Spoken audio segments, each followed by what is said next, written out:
العيد ما يحلاش من غير كفتة الرز. هقولك عليها النهاردة تعمليها ازاي، وكمان ما تفكش منك وتبقى بمقادير مظبوطة وجميلة جدا.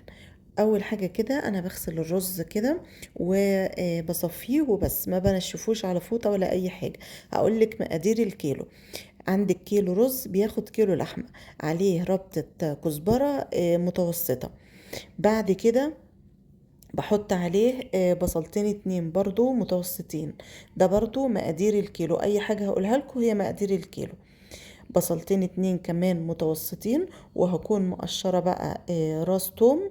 راس توم تكون كبيرة، تدي ريحة كده حلوة في قلب الكفتة بالشكل ده كده.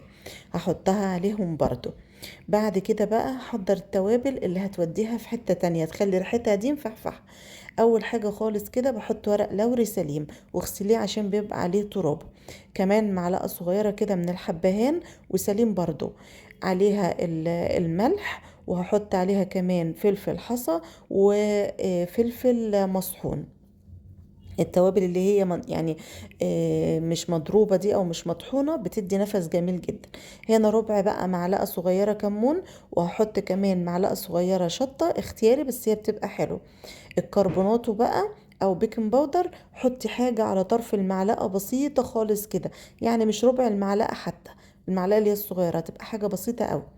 بس كده، هي دي كل المكونات بتاعتي. لو عايزة تضربيها في الكب يبقى تبقى عاملة لحمة مفرومة، والرز بتاعك ضرباه في مطحنة الخلاط، لكن انا هعملها بره عشان انا عاملة كمية. آه، اللحمة بقى نفس مقدار الرز. لو هتعملي كيلو رز بتحطي عليه كيلو لحمة. كيلو 2 كيلو رز بتحطي عليهم 2 كيلو لحمة.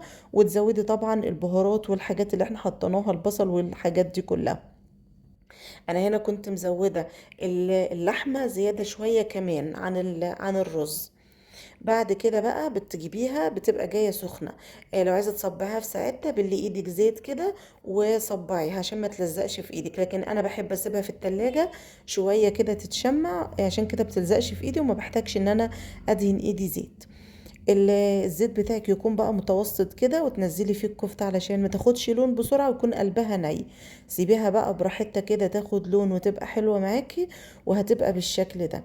مش هتاخد منك وقت خالص. انا بعمل كل طبخة على قدها، والباقي بعينه كله اخضر في الفريزر كده في اكياس على قد الطبخة، واللي بحتاجه بطلعه كده في وقتها اصبعه واقليه، بتبقى نفسها احلى من انك تكوني قليها كلها وحطها في الفريزر.